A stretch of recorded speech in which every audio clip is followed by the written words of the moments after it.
काफ़ी इंटरेस्टिंग सा क्वेश्चन हमारे माइंड में आता है कि लिविंग थिंग्स को ऑर्गेनिज्म क्यों कहते हैं, चाहे वो प्लांट हो या फिर वो एनिमल हो, उन्हें ऑर्गेनिज्म क्यों कहा जाता है। आप इसका आंसर मुझे कमेंट करके बताइए। माई सेल्फ वेद विश्वकर्मा। आप मेरे चैनल को इंस्टाग्राम पर फॉलो कर सकते हैं, आप हमसे टेलीग्राम से भी ऐड हो सकते हैं और आप अपने फीडबैक्स मेरे पर्सनल जीमेल पर सेंड कर सकते हैं। तो चलिए हम बात करते हैं किसी ऑर्गेनाइजेशन की, और आज का हमारा जो चैप्टर है वो है स्ट्रक्चरल ऑर्गेनाइजेशन इन एनिमल्स। एनिमल में किस तरीके से जो होता है ऑर्गेनाइजेशन होकर के वो एनिमल बनते हैं। तो चैप्टर को हम स्टार्ट करते हैं इसी क्वेश्चन से कि जितनी भी लिविंग थिंग्स होती हैं उन्हें ऑर्गेनिज्म क्यों कहा जाता है। लिविंग थिंग्स को ऑर्गेनिज्म इसलिए कहा जाता है क्योंकि हम स्टार्ट करते हैं सबसे पहले एटम से। कई सारे एटम मिलकर के क्या बनाते हैं, कई सारे एटम मिलकर के बनाते हैं मॉलिक्यूल। कई सारे मॉलिक्यूल मिलकर क्या बनाते हैं, कई सारे मॉलिक्यूल मिलकर के बनाते हैं मैक्रो मॉलिक्यूल या फिर मिक्रो मॉलिक्यूल। मैक्रो मॉलिक्यूल बड़े होते हैं और मिक्रो मॉलिक्यूल छोटे होते हैं। अब ये मैक्रो और मिक्रो मॉलिक्यूल मिलकर क्या बनाते हैं, ये मिलकर के बनाते हैं सेल ऑर्गेनल। सेल ऑर्गेनल मिलकर के बनाती हैं सेल, और कई सारी सेल्स मिलकर के बनाती हैं टिश्यू। कई सारे टिश्यू ऑर्गेनाइज होकर के बनाते हैं ऑर्गेन। ऑर्गेन जो होते हैं वो ऑर्गेनाइज होकर के बनाते हैं ऑर्गेन सिस्टम, और ऑर्गेन सिस्टम के बाद में क्या होता है, ऑर्गेन सिस्टम के बाद पूरी की पूरी एक लिविंग बॉडी बन जाती है। अब इस तरीके का जो ऑर्गेनाइजेशन है वही ऑर्गेनाइजेशन, यानी कि हम लोगों ने देखा एटम से लेकर के पूरी की पूरी होल बॉडी तक का जो ऑर्गेनाइजेशन है, यहाँ पर कई सारी चीजें एक साथ ऑर्गेनाइज होती रहती हैं और ऑर्गेनाइज होकर के क्या बन रही है, पूरी की पूरी एक बॉडी बन रही है। तो इसी ऑर्गेनाइजेशन की वजह से हम क्या बोलते हैं, लिविंग थिंग्स को ऑर्गेनिज्म बोलते हैं। यानी कि ऑर्गेनिज्म क्या है, ऑर्गेनिज्म होते हैं वो जो कि ऑर्गेनाइज होकर के बनते हैं। तो ऑर्गेनिज्म ऑर्गेनाइज होने की वजह से बन रहे हैं, इसीलिए लिविंग थिंग्स को क्या बोलते हैं, इसलिए लिविंग थिंग्स को बोलते हैं ऑर्गेनिज्म। चलिए स्टार्ट करते हैं अपने चैप्टर से, स्ट्रक्चरल ऑर्गेनाइजेशन इन एनिमल्स। सबसे पहले हम बात करते हैं यूनिसेलुलर ऑर्गेनिज्म की, यानी कि जो कि सिंगल सेल वाले ऑर्गेनिज्म हैं। सबसे पहले हम उनसे बात करते हैं जो सिंगल सेल के बने हुए हैं, जैसे कि अमीबा, जैसे कि पैरामीशियम। आप सभी लोग तो जानते ही होंगे कि यूनिसेलुलर ऑर्गेनिज्म सिंगल सेल के बने होते हैं। जितने भी यूनिसेलुलर ऑर्गेनिज्म होते हैं उनमें फंक्शंस जैसे कि डाइजेशन जो कि न्यूट्रिशन के लिए जरूरी है, रेस्पिरेशन उस फूड के ब्रेकडाउन के लिए जरूरी है जिससे उनको एनर्जी मिलती है, और रिप्रोडक्शन जो होती है लाइफ को कंटिन्यू बनाए रखने के लिए रिप्रोडक्शन भी जरूरी है। तो ये सारे जो प्रोसेसेस हैं वो एक सिंगल सेल के अंदर ही परफॉर्म हो रहे हैं। एक ही सेल है, उसी के अंदर ही डाइजेशन भी हो रहा, उसी के अंदर रिएब्जॉर्प्शन भी हो रहा, उसी के अंदर रिप्रोडक्शन भी हो रहा। इसमें हो रहा है अमीबा, पैरामीशियम, बैक्टीरिया जैसी यूनिसेलुलर ऑर्गेनिज्म में। तो इस सिंगल सेल के अंदर ये सारे फंक्शन परफॉर्म हो रहे हैं। लेकिन अब बात करते हैं हम मल्टीसेलुलर की, जो कि अब कॉम्प्लेक्स हो चुकी हैं। उनमें क्या है, कई सारी सेल्स से मिल करके मल्टीसेलुलर एनिमल्स जो हैं बन रहे हैं। तो मल्टीसेलुलर जो एनिमल्स होते हैं उन सभी में इन बेसिक फंक्शन को कराने के लिए, ये बेसिक फंक्शन किसके द्वारा होते हैं, ये बेसिक फंक्शंस होते हैं different groups of cell in a well organised manner. यानी कि कई सारी सेल्स जो कि एक ग्रुप के रूप में अरेंज होती हैं, वो सभी मिल करके इन सारे बेसिक फंक्शन को परफॉर्म कराती हैं। यानी कि अब इनके अंदर एक सिंगल सेल के अंदर जो है ये फंक्शंस नहीं परफॉर्म होंगे, कई सारी सेल्स मिल करके जो होंगी वेल ऑर्गेनाइज हो जाएंगी, और ऑर्गेनाइज होने के बाद ही अब ये फंक्शन क्या होंगे, परफॉर्म होंगे। तो इस तरह से जो है पूरी की पूरी जो मल्टीसेलुलर एनिमल है उसकी बॉडी जो है वो वर्क करती है। नेक्स्ट हम बात करते हैं टिश्यू की, कि टिश्यू क्या है। कई सारी सेल्स जब ऑर्गेनाइज हो जाती हैं, कई सारी सेल जब ऑर्गेनाइज हो जाती हैं तब क्या बनता है, तब बनता है टिश्यू। तो टिश्यू क्या है, मल्टीसेलुलर एनिमल्स में ही हम टिश्यू की बात कर सकते हैं, यूनिसेलुलर के लिए हम टिश्यू की बात क्यों नहीं कर सकते, क्योंकि यूनिसेलुलर तो खुद ही एक सिंगल सेल का है। अब एक सेल से तो टिश्यू बन नहीं सकता। टिश्यू बनने के लिए क्या होना चाहिए, टिश्यू बनने के लिए जो बेसिक रिक्वायरमेंट है वो मल्टीसेलुलर एनिमल होना चाहिए। तो एनिमल कैसा है, मल्टीसेलुलर। मल्टीसेलुलर एनिमल में ग्रुप ऑफ सिमिलर सेल्स, यानी कि एक ही जैसी कई सारी सेल्स और उनके जो इंटरसेलुलर सब्सटेंसेस हैं, उन सेल के अंदर मिलने वाले जो सब्सटेंसेस हैं जिनको इंटरसेलुलर सब्सटेंसेस बोलते हैं, वो भी क्या होने चाहिए, सेम होनी चाहिए। सिमिलर सेल होनी चाहिए और सेल के इंटरसेलुलर सब्सटेंस भी क्या होने चाहिए, सेम होने चाहिए। इंटरसेलुलर सब्सटेंस क्या है, बात करते हैं इंटरसेलुलर सब्सटेंस की। इंटरसेलुलर सब्सटेंस जैसे कि हम बात कर लेते हैं बोन की, तो जो बोन है वो भी टिश्यू है। बोन में कई सारी बोन फॉर्मिंग सेल्स होंगी, ये सेल्स क्या सिक्रीट करती हैं, ओस्टिन नाम के प्रोटीन को सिक्रीट करती हैं। इसके अलावा जो है अगर हम कार्टिलेज की बात करें तो कार्टिलेज जो होती हैं उनमें कॉन्ड्रिल नाम की प्रोटीन जो होती है वो सेल्स सिक्रीट करती हैं। अब ये ओसिन और कॉन्ड्रिल है क्या, ओसिन और कॉन्ड्रिल उन सेल के द्वारा सिक्रीट होने वाले इंटरसेलुलर सब्सटेंसेस हैं। तो जितनी भी बोन फॉर्मिंग सेल्स होंगी उनके जो इंटरसेलुलर सब्सटेंसेस होंगे वो भी क्या होने चाहिए, सेम होने चाहिए। जैसे कि बोन के लिए ओसिन नाम की प्रोटीन सिक्रीट करने वाली सेल होनी चाहिए, और अगर हम कार्टिलेज की बात करें तो कॉन्ड्रिल नाम की प्रोटीन सिक्रीट करने वाली सेल्स होनी चाहिए। तो सेल, सिमिलर सेल्स और उसके साथ साथ में इंटरसेलुलर सब्सटेंसेस भी सेम होने चाहिए, वो सब मिलकर के एक स्पेसिफिक फंक्शन परफॉर्म करते हैं। जितने भी मल्टीसेलुलर एनिमल्स होते हैं उसमें सिमिलर सेल्स, उनके साथ साथ में इंटरसेलुलर सब्सटेंस भी क्या होते हैं, सेम होते हैं, वो सब मिलकर के स्पेसिफिक फंक्शन परफॉर्म करते हैं। इस टाइप के ऑर्गेनाइजेशन को हम क्या बोलते हैं, टिश्यू बोलते हैं। यानी कि टिश्यू क्या है, ग्रुप ऑफ सिमिलर सेल्स है along with intercellular substances. Next हम देखते हैं जितने भी कॉम्प्लेक्स एनिमल होते हैं उनमें जो होते हैं बेसिकली 4 टाइप के टिश्यू होते हैं। बेसिकली उनमें कितने टाइप के टिश्यू होते हैं, बेसिकली जो है उनमें 4 टाइप ऑफ टिश्यू होते हैं। ये 4 टाइप के जो टिश्यू होते हैं ये सब मिलकर के क्या बनाते हैं, ये सब मिलकर के ऑर्गन बनाते हैं, जैसे कि stomach, lung, heart and kidney जैसे जो ऑर्गन होते हैं ये सभी जो होती हैं इन्हीं 4 टाइप के टिश्यू से मिलकर के ही बनी होती हैं। और वो टिश्यू जो होती हैं एक निश्चित अनुपात में और एक निश्चित पैटर्न में एक दूसरे से जो होती हैं जुड़ी होती हैं, तब जाकर के ये ऑर्गन्स बनते हैं। चलिए हम इस चीज़ों को डिटेल में देखते हैं कि पूरी की पूरी एक बॉडी जो है किस तरह से बनी हुई है और किस तरीके से वो काम करती है। तो सबसे पहले हम बात करते हैं किसकी, सबसे पहले हम बात करते हैं अब टिश्यू के बाद में ऑर्गन की। ऑर्गन क्या है, ऑर्गन जो होता है कई सारी टिश्यू जो होती हैं कॉम्प्लेक्स एनिमल में, ये जो 4 टाइप की टिश्यू हैं, ये जो 4 टाइप की क्या है, ये जो 4 टाइप की टिश्यू हैं वो सभी क्या होती हैं, जुड़ करके क्या बनाती हैं, वो सभी जुड़ करके बनाती हैं organ. These tissues are organised in, tissue मिल करके ऑर्गेनाइज होकर के स्पेसिफिक प्रोपोर्शन में एक निश्चित पैटर्न में मिलकर के क्या बनाती हैं, ऑर्गन बनाती हैं, जैसे कि stomach, lung, heart and kidney. यानी कि टिश्यू मिलकर के क्या बना रही हैं, ऑर्गन। टिश्यू ऑर्गेनाइज होकर क्या बना रही हैं, ऑर्गन। नेक्स्ट देखते हैं कई सारे ऑर्गन ऑर्गेनाइज होकर के क्या बनाएंगे, ऑर्गन सिस्टम बनाएंगे।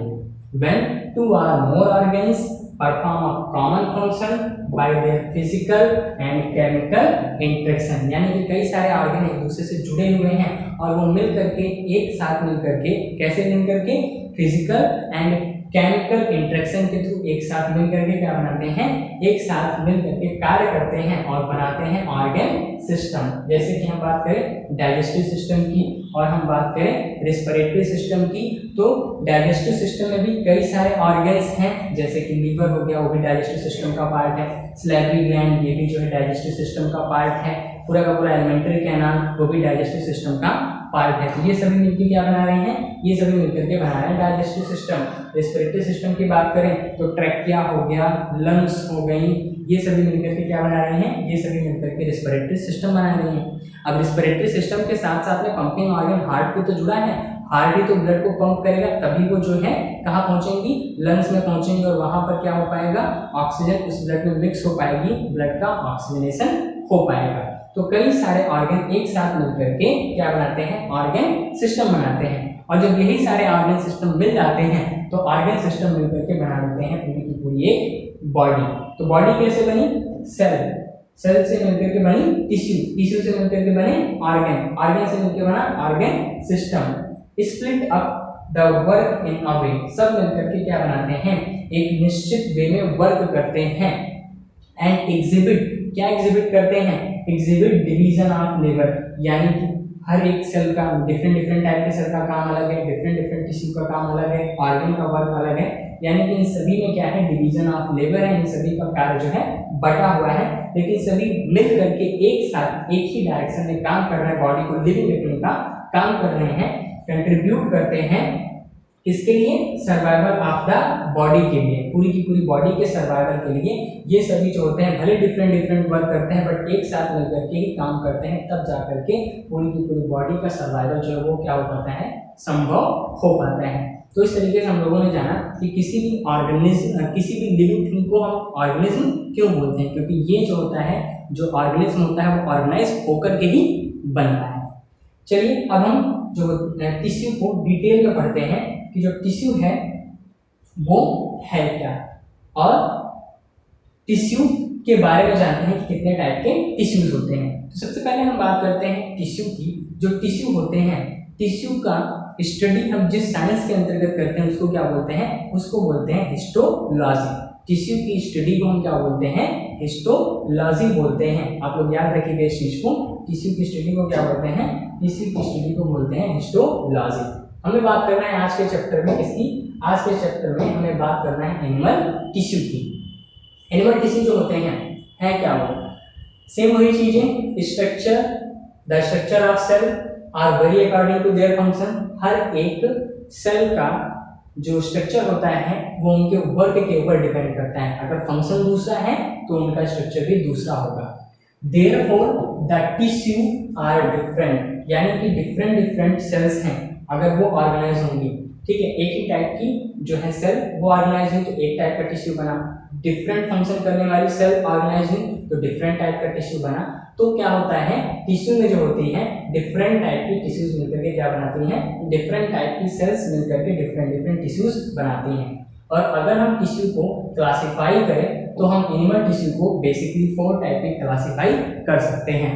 तो सबसे पहले टाइप की टिश्यू है एपिथेलियल, सेकंड नंबर पे आती है कनेक्टिव टिश्यू, थर्ड पे आती है मस्कुलर टिश्यू जो कि मसल बनाती है, फोर्थ पे आती है न्यूरल टिश्यू जो कि क्या बनाती है, नर्वस सिस्टम बनाती है। तो 4 टाइप की टिश्यू हैं, एपिथेलियल, कनेक्टिव और इसके अलावा मस्कुलर और इसके अलावा जो है न्यूरल। आप में से आप लोग जो है कमेंट करके मुझे बताइए कि इन चारों में से कौन सी ऐसी टिश्यू है जो कि सबसे ज्यादा अमाउंट में यानी कि वेट में सबसे ज्यादा मिलती है, पूरी की पूरी बॉडी में सबसे ज्यादा मिलने वाली टिश्यू कौन सी है। हम इनकी रफली बात कर लेते हैं कि ये क्या क्या काम करते हैं। एपिथेलियल टिश्यू का वर्क क्या होता है, एपिथेलियल टिश्यू का वर्क होता है बॉडी को क्या करना, प्रोटेक्ट करना, बॉडी के इंटरनल ऑर्गन को और बॉडी के आउटर सरफेस को प्रोटेक्ट करना, इसका काम है एपिथेलियल टिश्यू का काम है। कनेक्टिव टिश्यू का काम क्या है, टिश्यू को जोड़ना। मस्कुलर टिश्यू का काम क्या है, मस्कुलर टिश्यू की वजह से मूवमेंट हम लोग कर पाते हैं, ये जो चल फिर रहे हैं वो किसकी वजह से है, जो चलना करना हो पाता है, मूवमेंट जो है हो पाता है मस्कुलर टिश्यू की वजह से। फोर्थ आती है न्यूरल टिश्यू, जिसका काम क्या है, नर्व सेंसेशन को कंडक्ट करना, यानी कि इंफॉर्मेशन को एक जगह से दूसरे जगह तक, नर्व इंपल्स को एक ऑर्गन से दूसरे ऑर्गन तक भेजने का काम किसका होता है, भेजने का काम होता है न्यूरल टिश्यू का। चलिए अब हम सबसे पहले टाइप के टिश्यू की बात काफी डिटेल में करेंगे, और वो पहले टाइप की टिश्यू क्या है, वो पहले टाइप की टिश्यू है एपिथेलियल टिश्यू। इसकी बात जो है हम लोग करते हैं काफी डिटेल में कि एपिथेलियल टिश्यू क्या होती है। Epithelium, the tissue has a free surface, ऐसी टिश्यू जिसमें क्या हो, फ्री सरफेस हो, उसका एक सरफेस एयर के कांटेक्ट में हो, तो free surface. This tissue has a free surface which faces either a body fluid, यानी कि इसके इधर साइड में जो खुली हुई इसकी फेस है, सरफेस है, उसके साइड में या तो बॉडी फ्लूइड होगा या फिर वो आउटसाइड एनवायरनमेंट के कांटेक्ट में होगा, यानी कि ये जो है साइड, उसका जो एक साइड होगा वो या तो बॉडी फ्लूइड के कांटेक्ट में होगा या फिर एनवायरमेंटल एयर के कांटेक्ट में होगा, एनवायरनमेंट के कांटेक्ट में होगा। And thus provide a covering और a lining for some part of the body. चूंकि ये इनकी एक साइड या तो बॉडी फ्लूइड से कनेक्टेड है या फिर एनवायरनमेंट से कनेक्टेड है, तो ये किसका काम करती हैं, ये कवर करने का काम करती हैं, कुछ पार्ट को, बॉडी के कुछ पार्ट को कवर करने का या लाइनिंग करने का, उसके ऊपर एक लेयर बनाने का काम करती हैं ताकि बॉडी को प्रोटेक्ट किया जा सके। दी सेल्स आर कॉम्पैक्टली पैक्ड, चूंकि अब इनको प्रोटेक्ट करना है तो अब इनके बीच में कोई सीम ना लगा सके, इस वजह से क्या होती है, इनके बीच में से कोई चीज अंदर ना प्रवेश कर सके, इंटर ना कर सके। इसकी वजह से क्या होती है, ये जो होती है वो कॉम्पैक्टली पैक्ड होती हैं, काफी ज्यादा कॉम्पैक्ट रूप से, काफी ज्यादा घने रूप में पैक होती हैं विथ लिटिल इंटरसेलुलर मैट्रिक्स, यानी कि इन सेल्स के बीच में जो मैट्रिक्स है, जो इंटरसेलुलर मैट्रिक्स है, वो भी क्या होता है, बहुत ही लिटिल होता है। ये इंटरसेलुलर मैट्रिक्स क्या है, बहुत ही ज्यादा कम मात्रा में होता है। नेक्स्ट देखते हैं, there are two types of epithelial tissue.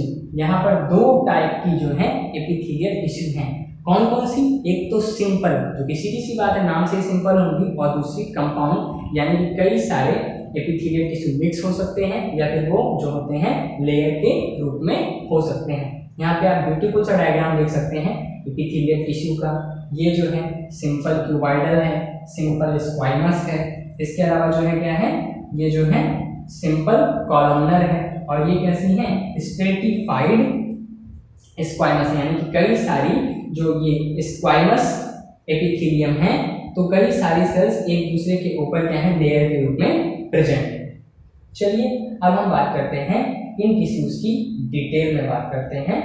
ये टिश्यूज जो होती हैं वो कितने टाइप में डिवाइड की गई हैं। तो सबसे पहले जो है हम लोगों ने बात करते हैं, हम लोग सबसे पहले सिंपल एपिथेलियम की। एपिथेलियम कितने पार्ट में डिवाइड किया गया? दो, एक तो सिंपल, दूसरा कंपाउंड। सबसे पहले सिंपल एपिथेलियम। सिंपल एपिथेलियम है तो यानी कि एक ही टाइप की इसमें सेल्स होंगी, एक ही टाइप की एपिथेलियम को बनाने वाली सेल्स होंगी। तो सिंपल एपिथेलियम जो होती है वो कंपोज होती है सिंगल लेयर से। यहाँ पर क्या होती है, एक सिंगल लेयर ही होती है, एक सिंगल लेयर ही है। इन सभी में आप देख सकते हैं, इन सभी में क्या है, एक सिंगल लेयर ही है। सिंगल लेयर ऑफ सेल से बनी होती है and functions as a lining for body cavity. Body के अंदर जो कैविटी है, डक्ट जो है और जो ट्यूब्स हैं, उन सभी को लाइन करने का काम करती हैं। यानी कि ट्यूब्स हो गई, डक्ट्स हो गई, बॉडी कैविटी जो होती है, वो सभी सिंपल एपिथेलियम के द्वारा क्या की जाती है, लाइन की गई होती है या फिर बनाई गई होती है। हम सिंपल एपिथेलियम को भी क्या कर सकते हैं, इनके बेसिक स्ट्रक्चर मॉडिफिकेशन के आधार पर इनको भी हम क्या कर सकते हैं, फर्दर टाइप में डिवाइड कर सकते हैं। सबसे पहले स्क्वाइमस, दूसरी है क्यूबाइडल और तीसरी है कॉलमनर। तो हम इन सभी को अब डिटेल में पढ़ते हैं, स्क्वाइमस, क्यूबाइडल और कॉलमनर। और इसके अलावा भी और भी टाइप की सिंपल एपिथेलियम होती हैं, उनके बारे में भी हम जानेंगे काफी डिटेल में। तो चलिए देखते हैं सबसे पहले सिंपल कौन से टाइप की, सिंपल जो है स्क्वाइमस टाइप की एपिथेलियम। तो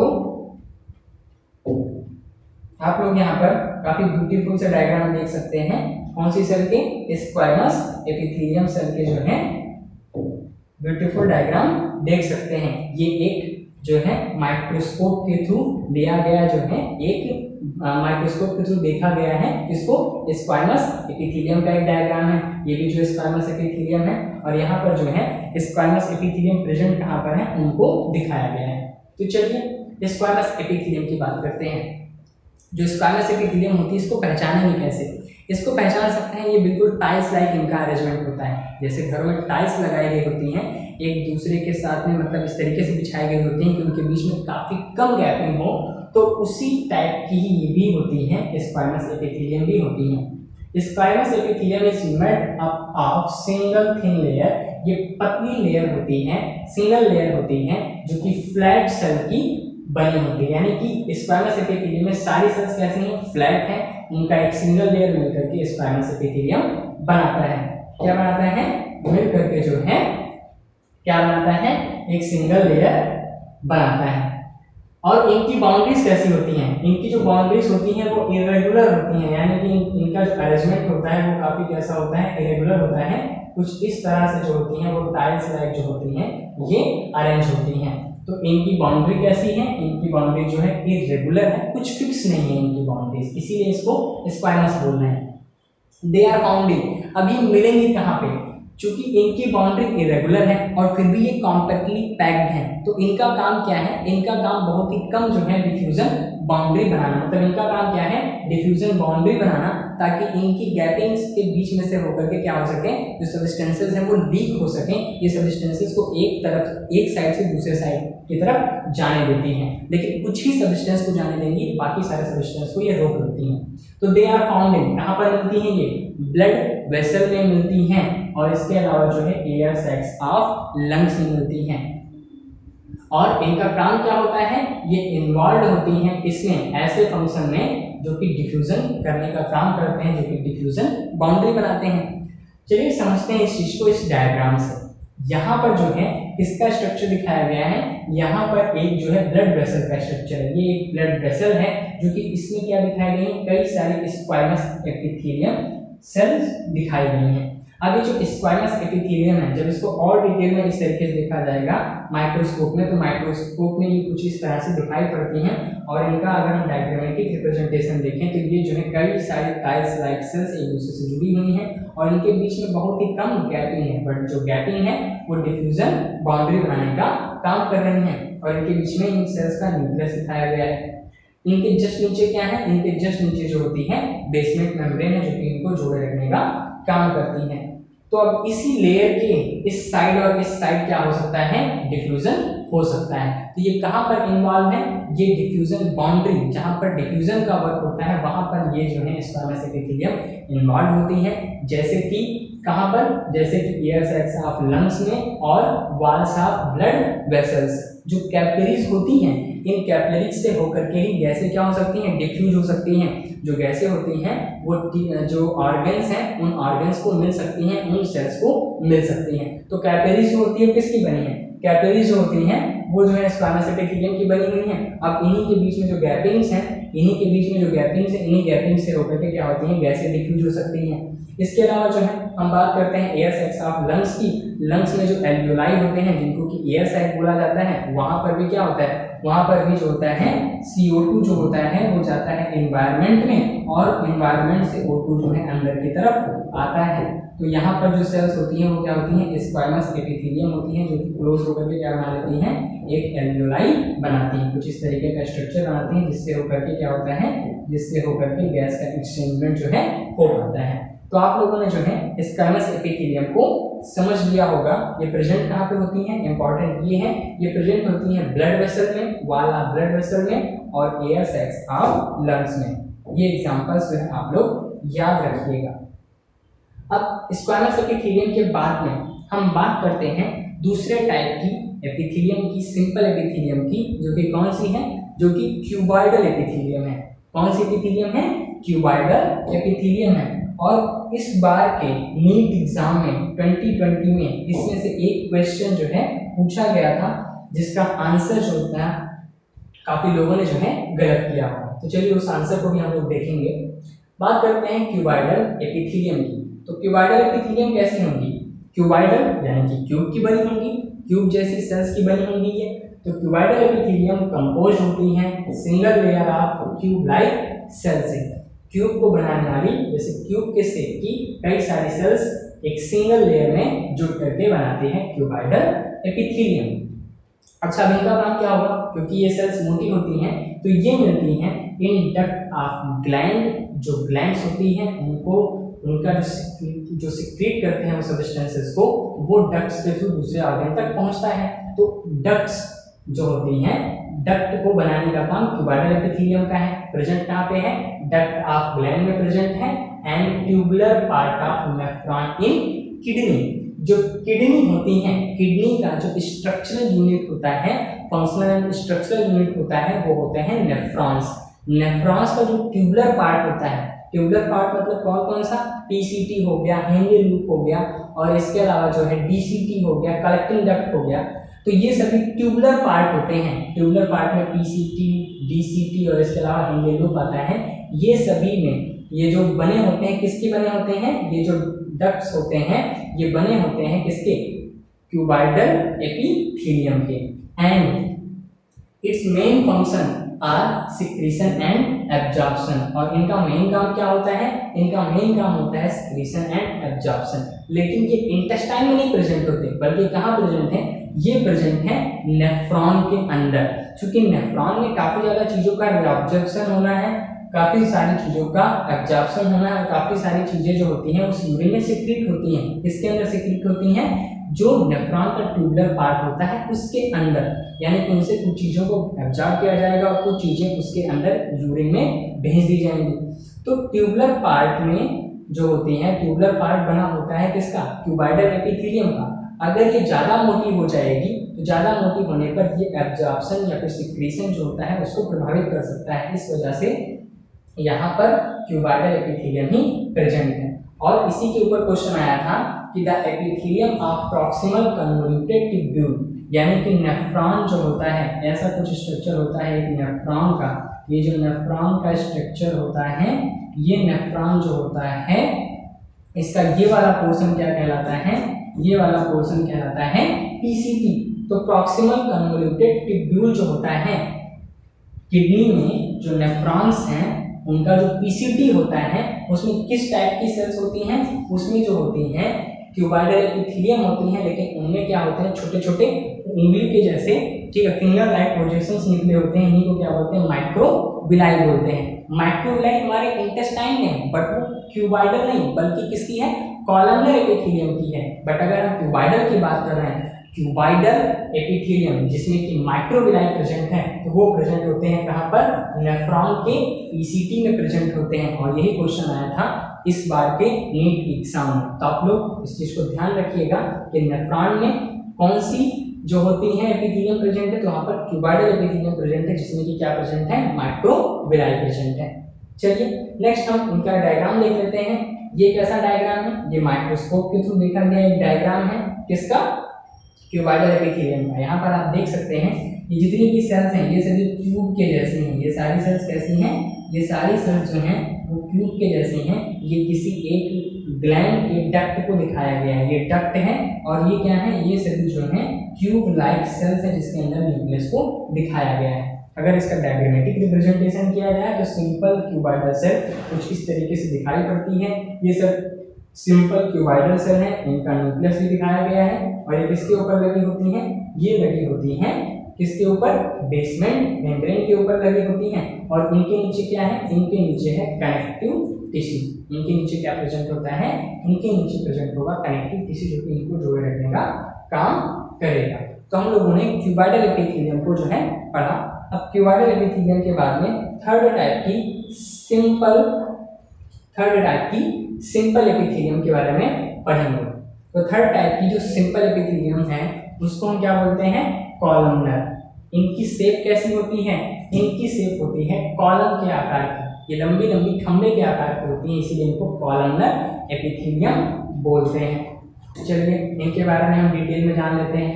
जो कॉलमनर एपिथेलियम होती है कंपोज होती है, ये भी सिंगल लेयर होगा। जितनी भी सिंपल एपिथेलियम होगी सब में सिंगल लेयर ही होगा।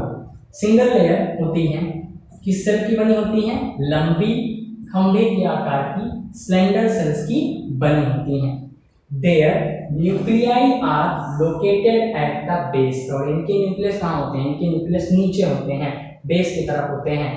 फ्री सरफेस में हैव माइक्रोविलाई। और जो इनकी फ्री सरफेस होती है, जो इसके एनवायरनमेंट या तो एनवायरनमेंट के कांटेक्ट में होंगे या फिर बॉडी फ्लूइड के कांटेक्ट में होंगे, तो वहां पर क्या होगा? वहां पर होंगे माइक्रोविलाई। चलिए बात करते हैं इनके एग्जांपल्स की। ये कहाँ पर मिलती हैं? ये मिलती है लाइनिंग ऑफ स्टमक में। स्टमक की जो लाइनिंग है, जो इंटेस्टाइन है, इंटेस्टाइन में क्या होती है? कॉलमनर एपिथेलियम होती हैं। तो lining of stomach and intestine, stomach में भी और इंटेस्टाइन में भी क्या होती हैं? ये जो है कॉलमनर एपिथेलियम ही होती हैं। और इनका मेन काम क्या है? इनका मेन वर्क होता है सिक्रीशन एंड एब्जॉर्प्शन। अगर हम बात करें क्यूबॉइडल की और हम बात करें कॉलमनर की, तो ये भी सिक्रीशन एंड एब्जॉर्प्शन का काम करती है, वो भी एब्जॉर्प्शन और सिक्रीशन का काम करता है। बट दोनों में डिफरेंस क्या है? ये दोनों अलग अलग जगहों पे क्यों मिलते हैं? लाइनिंग ऑफ स्टमक की अगर बात करें तो स्टमक में क्या सिक्रीट होता है? स्टमक में सिक्रीट होता है HCl। और HCl क्या करेगा? HCl इन सेल्स को क्या कर देगा? गला देगा। तो लगातार क्या होता रहता है? लगातार ये सेल्स रिप्लेस होती रहती हैं। और चूंकि बाकी ऑर्गन या बाकी अदर सेल्स इफेक्टेड ना हो, स्टमक से सिक्रेट होने वाले HCl से, तो यहाँ पर काफ़ी लंबी लंबी सेल्स होती हैं जिसकी वजह से इनका इफेक्ट, HCl का इफेक्ट उसके नीचे की लेयर वाली सेल्स तक नहीं पहुँच पाता। तो HCl और इसके अलावा जो है बेसिक मीडियम जो कि बाइल की वजह से जनरेट होता है, इन दोनों से ही बचाने के लिए यहाँ पर जो है ऐसी सेल्स होती हैं कॉलमनर एपिथेलियम होती हैं। तो स्टमक में लाइनिंग ऑफ स्टमक और इंटेस्टाइन ये दोनों ही सिक्रीशन एंड एब्जॉर्प्शन का काम करती हैं। तो ये किसकी बनी होती हैं? ये बनी होती हैं कॉलमनर एपिथेलियम की। हम डिटेल एक डायग्राम देख लेते हैं इनका। ये इलेक्ट्रॉन माइक्रोस्कोप के थ्रू दिखाया गया एक डायग्राम है। यहाँ पे देखिए आप एक एक सेल को देख सकते हैं। ये एक लंबी सी सेल है, कॉलमनर सेल है जिसके अंदर न्यूक्लियस प्रेजेंट है। इसके अलावा जो है और भी सेल्स हैं, कई सारी सेल्स खंभे के आकार की एक साथ लगी हुई हैं और इनका एक सिंगल लेयर है।